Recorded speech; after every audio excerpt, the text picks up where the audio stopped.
In this A-level preparation video, we're going to take a look at surds, and the first topic within surds is simplifying surds. So the square root of 12 is a surd. An example of a surd is a square root that doesn't exactly work out as a proper rational number, but we don't like to just leave it as square root of 12. We like the number inside the square root to be as small as possible.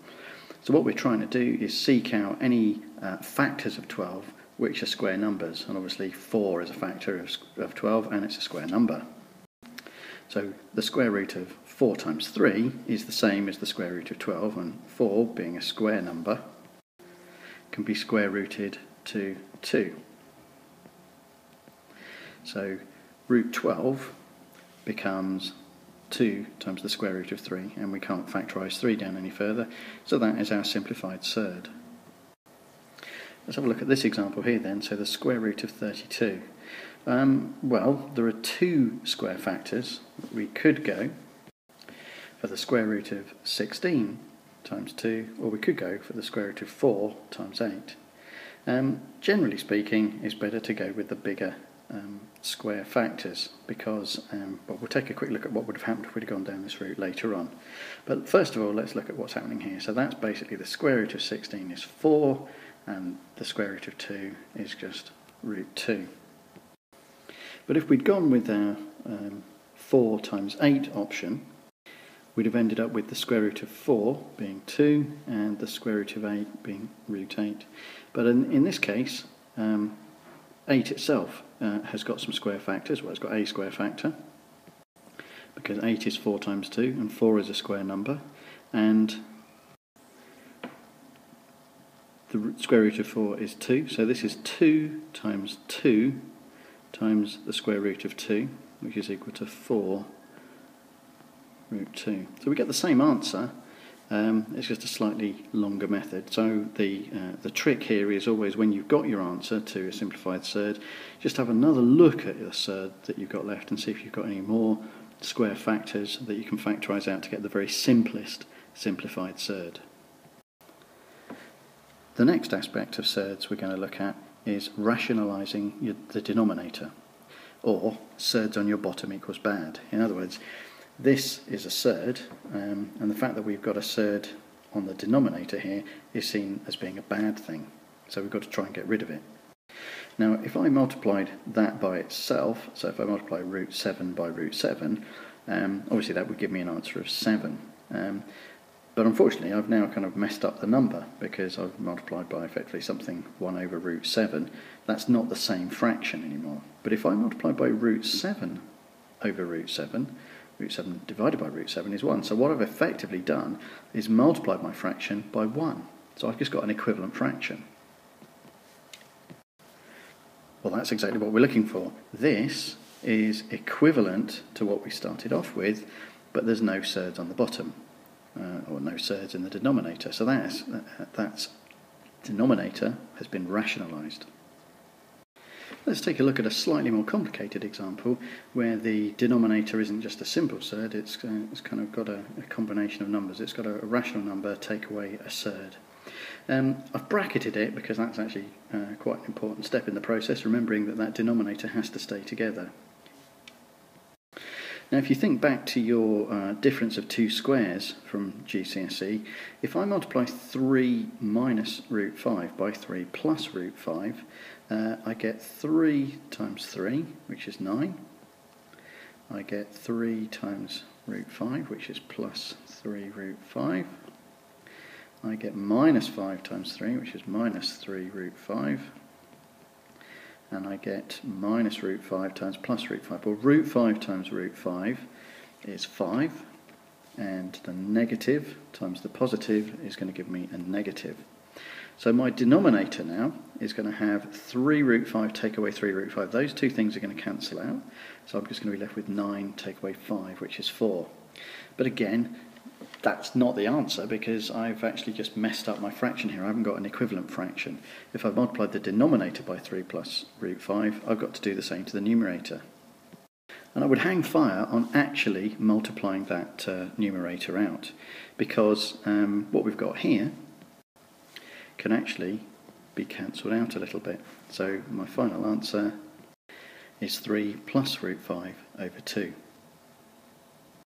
Okay, so let's have a look at another example. This time I've got 2 plus root 7 on the bottom, so I'm going to multiply the bottom by 2 minus root 7, which is a bit like the difference of two squares. It's going to cancel out the root 7s. If I multiply the bottom by 2 minus root 7, I've got to multiply the top by 2 minus root 7. So I've effectively multiplied this fraction, my original fraction, by something which is equivalent to 1, because it's something divided by itself. So I haven't changed the fraction, I'm just creating an equivalent fraction.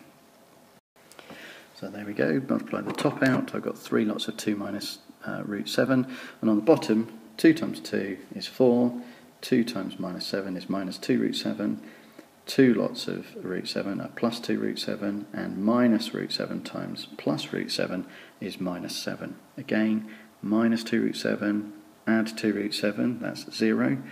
So what I've got, simplified a bit, is this 3 lots of 2 minus root 7 over minus 3. Notice again I haven't yet multiplied out the numerator because I may be able to simplify it. And in fact I can in this case, because I can divide that by 3, I can divide that by 3. So what I've got is minus 2 lots of minus root 7, which if I multiply this bracket out, minus 2 is minus 2, minus root 7 is plus root 7. And following the convention that we like to put positive things at the beginning, this would be my answer in this case. Obviously this is still correct, and this is still correct, but you know, just conventionally speaking, we like to put positive things at the beginning in maths because otherwise the minus signs get left off. So that would probably be the best version of our answer. Right, you might want to pause the video in a second and actually have a go at this one yourself before I go through the answer. Remember, what we're trying to do is just rationalise the denominator, so we're just really trying to get rid of this bit on the denominator. We're not going to be able to simplify this completely so that it's a nice, simple, easy number, but we are going to be able to get an equivalent version of that fraction that doesn't have any surds in the denominator. So pause the video now and have a go at this yourself. Okay, so I'm going to elect to multiply the top and bottom by 3 plus 3 root 2 in my bid to get rid of the surds from the denominator. Well, I'm not going to multiply the numerator out just yet, but 3 times 3 gives us 9. 3 times positive 3 root 2, well 3 times 3 is 9, so that's 9 root 2, positive 9 root 2. Minus 3 root 2 times 3, well the 3 times the minus 3 gives us minus 9, and then we multiply that by root 2, so that gives us this term here. And then the last term is minus 3 root 2 times plus 3 root 2. Well 3 times 3 is 9, and minus times positive is minus, so that's minus 9. And root 2 times root 2 is 2, so that's minus 9 times 2. So the 9 root 2 and the negative 9 root 2 cancel each other out to make 0. So we've basically got 9, take away 18 is minus 9. Now if I wanted to multiply out the numerator and play around with this a bit, I could end up with this. Well, root 3 times root 2 is root 6. I've got some horrible numbers in there. This isn't really making the whole thing any easier. But what I could do is a bit of cancelling out, and then I could multiply top and bottom by minus 1 to end up with this version of my answer, which to be honest isn't particularly better than this version of my answer here, other than I've got the negative denominator down here. That's kind of less important. The most important bit of this, from our point of view, was the fact that we were doing this multiplication up here. But have a look at these and see which one of those you prefer. And perhaps we'll talk about that when we do our A-level course. Okay, before we wrap up on surds, let's just have a little bit of a closer look at some of the addition and subtraction of surds here. So step 1 is to simplify the surds as far as possible and see if we can get any of the same kind of root surds in here, if you get my drift.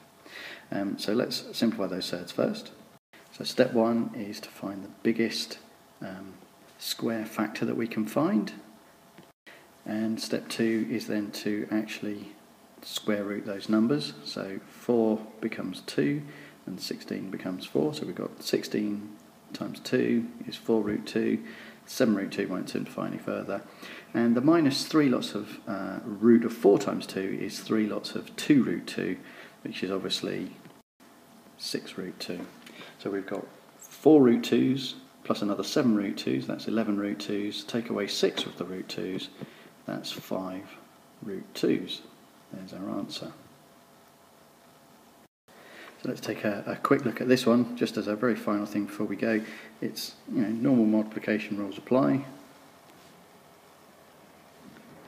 So 4 root 5 times 4 root 5, well, 4 times 4 is 16, and root 5 times root 5 is 5. That's that one done. The next one, we've got 4 root 5 minus 5 root 4. So 4 times 5, negative that, so that's minus 20. Root 5 times root 4, so that's root 20. And the next bit here, 5 times 4 is 20. Root 4 times root 5 is root 20. So that's 20 root 20. And lastly, we've got 5 root 4 times minus 5 root 4. Well, 5 times minus 5 is minus 25. And root 4 times root 4 is 4. Well, the minus 20 root 20, add 20 root 20 are going to cancel out. So there we go, 16 times 5 is 80, 25 times 4 is 100, and 80 minus 100 is minus 20. Now the more astute amongst you will have recognised this format here. We've got 4 root 5 and 4 root 5, we've got plus 5 root 4, we've got minus 5 root 4. This is the difference of two squares, so that is 4 root 5 all squared minus 5 root 4 all squared. Well, 4 times root 5 times root 5, well 4 times 4 is 16, and root 5 times root 5 is 5. And again for this one here, 5 times 5 is 25, root 4 times root 4 is 4, so times 4. So we've got the same answer here, 80 minus 100 equals minus 20.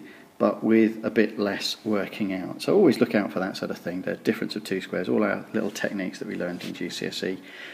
They quite often throw them in a question just to see if you're quick enough to spot them.